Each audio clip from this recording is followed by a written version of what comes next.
Dear students,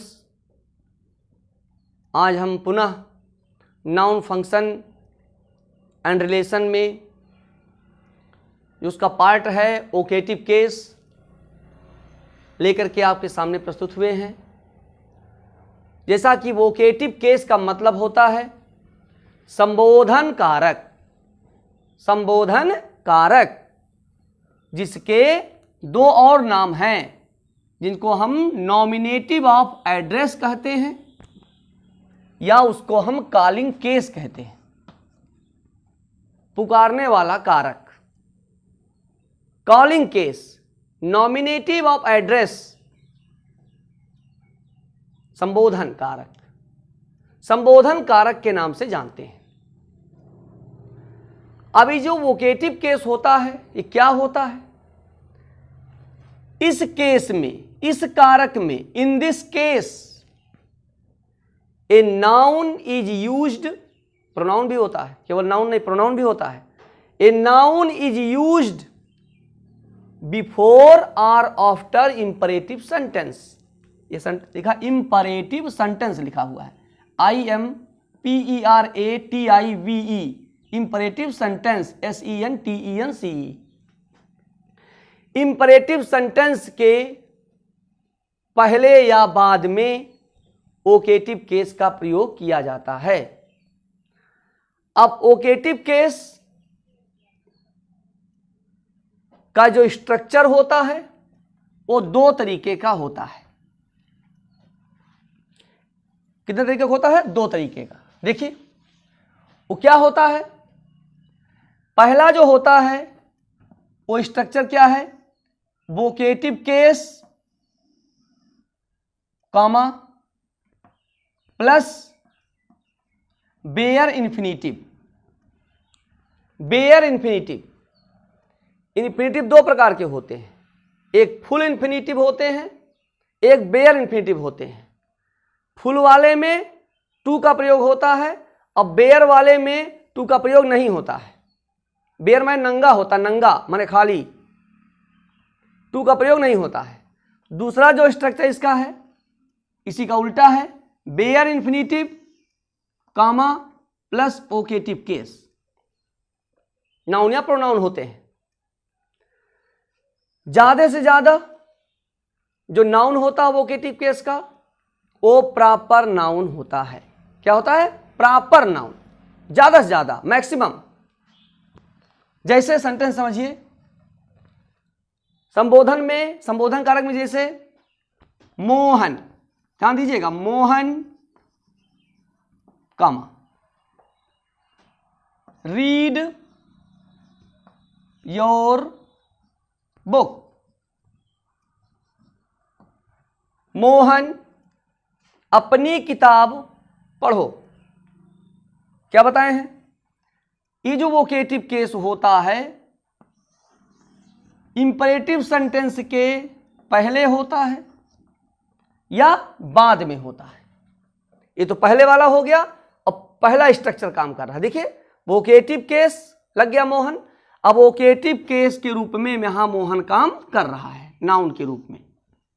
vocative case में Mohan noun के रूप में, वो भी प्रॉपर नाउन के रूप में काम कर रहा है। वोकेटिव केस संबोधन, मोहन अपनी पुस्तक पढ़ो, रीड योर बुक। ये इंपरेटिव सेंटेंस है। इंपरेटिव सेंटेंस के पहले या इंपरेटिव सेंटेंस के बाद वोकेटिव केस का प्रयोग, नॉमिनेटिव ऑफ एड्रेस का प्रयोग या कॉलिंग केस का प्रयोग होता है। ठीक है। अब ये जो लिखा है बेयर इन्फिनिटिव, यहां पर टू का प्रयोग नहीं हुआ है, इसलिए बेयर है, इसीलिए बेयर है। मोहन रीड योर बुक, या इसको एक तरीके से और लिख सकते हैं आप। कैसे? रीड योर बुक मोहन, अपनी किताब पढ़ो। मोहन अपनी किताब पढ़ो। अब एक चीज में, एक चीज समझना है, सबसे महत्वपूर्ण चीज। इंग्लिश भले ही दो तरीके से लिखा गया है। एक क्या लिखा गया है? पहले स्ट्रक्चर पर लिखा गया है कि vocative case plus bare infinitive के रूप में लिखा गया है, कामा लगा के, मोहन के बाद कामा लगाया गया है। दूसरा क्या लिखा गया है, इंपरेटिव, मतलब सेंटेंस तो है इंपरेटिव सेंटेंस, बेयर इन्फिनेटिव कामा वोकेटिव केस के रूप में लिखा गया है। ये दो तरीके से लिखा गया, लेकिन दोनों की हिंदी एक होगी। मोहन अपनी किताब पढ़ो, ऐसा ना लिखिएगा अपनी किताब पढ़ो मोहन, नहीं, हिंदी एक होगी और इंग्लिश दो होगी। Mohan read your book, read your book Mohan, Hindi एक होगी और इंग्लिश दो तरीके से लिखी जाएगी। इसमें मोहन किसका काम कर रहा है, वोकेटिव केस में नाउन का कार्य कर रहा है, और नाउन में यह कौन सा है, प्रॉपर नाउन। नाउन प्रोनाउन भी आता है, नाउन को इंपेरेटिव सेंटेंस के पहले लिखा जाता है या बाद में लिखा जाता है। वोकेटिव केस में देखिए दूसरा सेंटेंस लिखिए, गर्ल्स सिट डाउन, लड़कियां बैठ जाओ।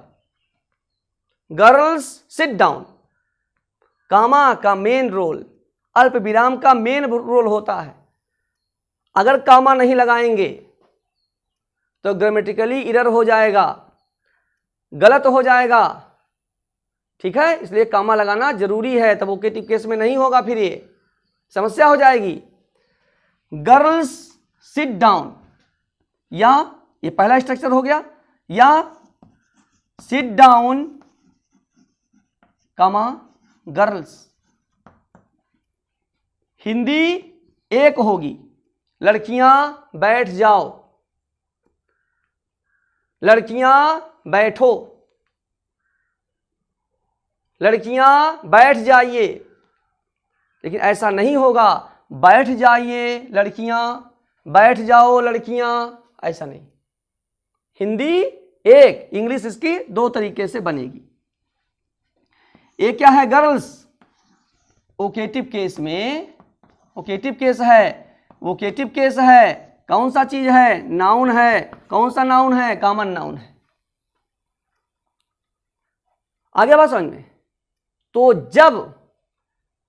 जब हम वोकेटिव केस को पहले स्ट्रक्चर के आधार पर लिखेंगे, पहले स्ट्रक्चर के आधार पर लिखेंगे, तब इसको हम डायरेक्ट वोकेटिव केस कहते हैं, ठीक।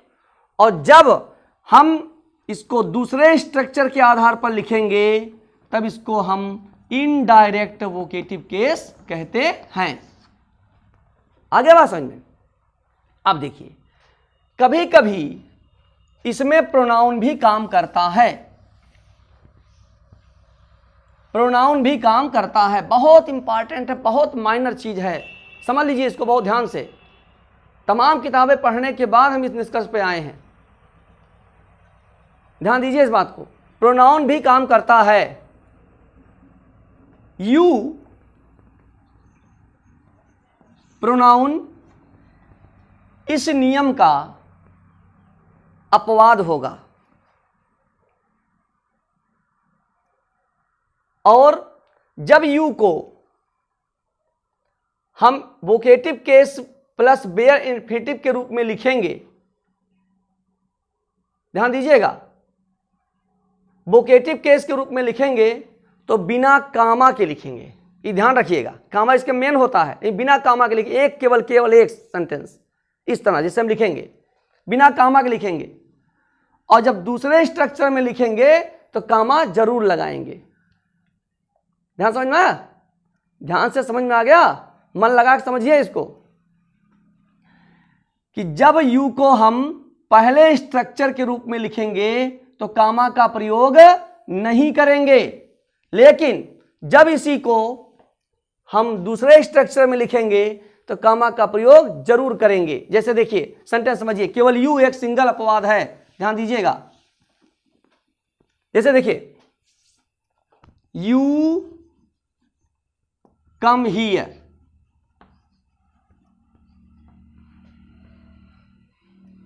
तुम यहां आओ, यहां आओ। ये पहले स्ट्रक्चर का आधार पर लिखा गया, लेकिन कामा का प्रयोग नहीं हुआ। ध्यान दीजिएगा, अपवाद के रूप में है ये, नहीं तो ये प्रेजेंट इंडेफिनिट टेंस बन जाएगा। तुम यहां आते हो, तुम यहां आते हो जाएगा और प्रेजेंट इंडेफिनिट टेंस हो जाएगा, फिर समस्या हो जाएगी। अपवाद के रूप में है, लेकिन अगर इसी को हम दूसरे रूप में लिखना चाहेंगे तो ऐसे लिखेंगे, कामा लगा के, कम हियर कामा यू, तुम यहां आओ, तुम यहां आओ, इस तरह लिखेंगे। ये केवल एक्सेप्शन है, एक्सेप्शन की बात अलग होती है, वो नियम से थोड़ा डिफरेंट होता है। एक्सेप्शन है, अपवाद है। बात समझ में आ गया? इसके अलावा भी और प्रोनाउन है, उसको देखिए। प्रोनाउन में केवल एक यू और एक एवरीबॉडी, दो ही प्रोनाउन प्रयोग किए जाते हैं। Everybody, you. जैसे देखिए, एवरीबॉडी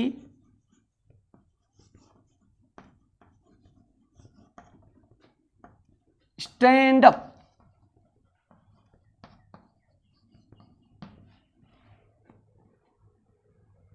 यू वाला एक्सेप्शन है, ध्यान रखिएगा, बाकी इसमें एक्सेप्शन नहीं है। देखिए, एवरीबॉडी पहला वोकेटिव केस, कामा प्रोनाउन है, प्रोनाउन है कौन सा? Indefinite pronoun, indefinite pronoun, indefinite pronoun है, प्रोनाउन है, इंडिफिनिट प्रोनाउन है वोकेटिव केस में। सिट, स्टैंड अप, सभी लोग खड़े हो जाइए, या लिख सकते हैं आप क्या? Stand up comma everybody. Hindi एक होगी, इंग्लिश दो होगी। सब लोग, सभी लोग खड़े हो जाइए, ऐसा नहीं लिखिएगा खड़े हो जाइए सभी लोग, स्टैंड अप एवरीबॉडी। देखिए कामा लग गया।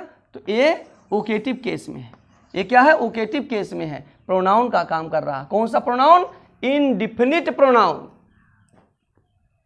लेकिन कभी कभी यू, ध्यान से सुनिएगा, लेकिन कभी कभी यू सिंगुलर, कभी कभी यू सिंगुलर काउंटेबल नाउन के साथ प्रयुक्त हो जाता है। कभी कभी यू सिंगुलर काउंटेबल नाउन के साथ प्रयुक्त हो जाता है। सिंगुलर भी या plural countable noun. Singular countable noun plural countable noun के रूप में प्रयुक्त हो जाता है यू। लेकिन तब ये यू हमेशा दूसरे स्ट्रक्चर पर लिखा जाएगा, अर्थात बेयर इन्फिनिटिव कामा यू और उसके बाद सिंगुलर काउंटेबल या प्लूरल काउंटेबल नाउन। इस रूप में, किस रूप में? दूसरा स्ट्रक्चर जो होगा, जो दूसरा स्ट्रक्चर लिखाए हैं उस रूप में लिखा जाएगा, पहले स्ट्रक्चर में नहीं लिखा जाएगा। ध्यान रखिएगा, पहले स्ट्रक्चर में नहीं लिखा जाएगा। जैसे आप समझिए सेंटेंस, तब जानेंगे आप। जैसे देखिए, जैसे क्या लिखा है? Switch off the fan. बहुत ध्यान से समझिएगा, कामा यू बॉय। क्या बताए हैं? कभी कभी यू सिंगुलर काउंटेबल नाउन या प्लूरल काउंटेबल नाउन के साथ प्रयुक्त होता है और तब ये वोकेटिव केस का काम करता है। अभी प्रोनाउन है, ये नाउन है, ध्यान दीजिएगा, अर्थ क्या होगा, ए लड़के, क्या, ए लड़के फैन को बंद कर दो। लेकिन इसको हम पहले स्ट्रक्चर में नहीं लिखेंगे कि you boy switch off the light, switch off the fan, ऐसा नहीं लिखेंगे। हमेशा दूसरे स्ट्रक्चर में कामा लगेगा यू बॉय। बात समझ में आया? ए लड़के फैन को बंद कर दो, या दूसरा देखिए, go away, go away from here, you boys, ए लड़कों तुम लोग यहां से भाग जाओ। ए तुम लड़कों, ए लड़कों यहां से भाग जाओ। ये बॉय था, ए लड़का या ए लड़के भी लिखा जा सकता है, लेकिन ये बॉयज है, ए लड़कों या ए लड़के तुम सभी यहां से भाग जाओ। गो अवे फ्रॉम हियर, सब लोग यहां से भाग जाओ। इसलिए हमेशा ध्यान रखना है कि ओकेटिव केस के दो स्ट्रक्चर होते हैं, एक vocative case comma plus bare infinitive, एक होता है bare infinitive comma plus vocative case. You वाला बहुत ध्यान से, यू वाले हमेशा कामा लगेगा, दूसरे स्ट्रक्चर में लिखा जाएगा।